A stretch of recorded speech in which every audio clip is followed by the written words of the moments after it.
السلام علیکم میرے عزیز ساتھیوں، میں نے بتایا تھا اگر آپ کو کوئی سوال سمجھ میں نہ آئے تو نیچے کمنٹ میں ضرور بتائیں تاکہ اس کا جواب جلد از جلد اگلی ویڈیو میں مل سکے۔ تو آج بھی ہم 10 مسئلے پڑھیں گے، ٹھیک ہے؟ تو شروع کرتے ہیں۔ بسم اللہ الرحمن الرحیم۔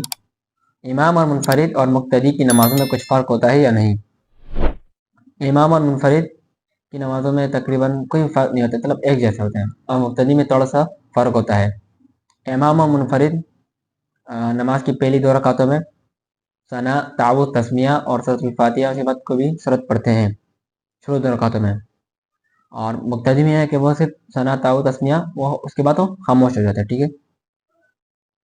اور امام و منفرد وہ دونوں سمع اللہ لمن حمدہ کہتے ہیں، اور مقتدی میں یہ ہے کہ وہ صرف ربنا لک الحمد کہتے ہیں۔ امام سمع اللہ لمن حمدہ کہتے ہیں، اس کی جواب میں مقتدی ربنا لک الحمد کہتے ہیں، ٹھیک ہے؟ اتنا فرق ہے۔ اور باقی 2 رکعتوں میں سورۃ الفاتحہ پڑھتے ہیں اور مقتدی بالکل نہیں پڑھتے ہیں، ٹھیک ہے؟ باقی نماز اسی طرح پڑھتے ہیں، ٹھیک ہے؟ مسئلہ نمبر 2، نماز کی 3 یا 4 رکعتیں پڑھی جاتی ہیں، وہ کس طرح پڑھیں؟ ٹھیک ہے، وہ میں بتا دیا تو بہت آسان ہے۔ پہلا ثنا، اس کے بعد تعوذ، تسمیہ، سورۃ الفاتحہ، اور اس کے بعد کوئی بھی چھوٹی سورت پڑھ سکتے ہیں دونوں 2 رکعتوں میں، ٹھیک ہے؟ اور اس کے بعد آخری 2 رکعتوں میں سورۃ الفاتحہ پڑھیں، یہ اس کا طریقہ ہے، ٹھیک ہے؟ مسئلہ نمبر 3، نماز سنت یا نفل کی 3 رکعتیں ہوتی ہیں یا نہیں؟ کیوں سنت 3 رکعتیں ہوتی نہیں؟ سنت صرف 2 رکعتیں ہو سکتی ہے، زیادہ سے زیادہ 2 رکعتیں ہوتی ہے، اس سے زیادہ نہیں ہوتی، ٹھیک ہے؟ اور نفل 2، 4، 6، 8 تک بھی ہو سکتی ہے، 8 تک ایک ساتھ، لیکن 3 نہیں ہو سکتی، ٹھیک ہے؟ مسئلہ نمبر 4، رکوع کرنے کا صحیح طریقہ کیا ہے؟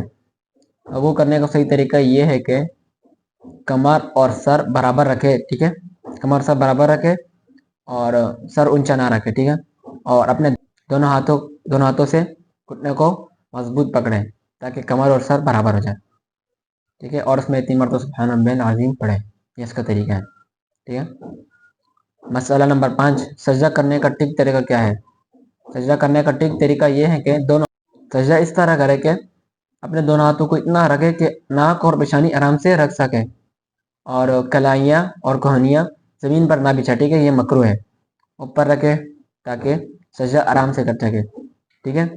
اور پیٹھ رانوں سے علیحدہ رکھے اور دونوں ہاتھ پیلیوں سے الگ رکھے، بالکل الگ رکھنا، ایک ساتھ چپکا کے ہی بالکل نہیں رکھنا، ٹھیک ہے؟ یہ سجدے کا طریقہ ہو گیا۔ اور مسئلہ نمبر 6، نماز کے بعد انگلیوں پر شمار کرنے والی تسبیح کیا ہے؟ ٹھیک ہے، فجر اور عصر کی نمازوں میں کچھ دیر بیٹھتے ہیں نماز کے بعد، ٹھیک ہے؟ اس میں 3 تسبیحات پڑھتے ہیں، سبحان اللہ، الحمدللہ، اللہ اکبر۔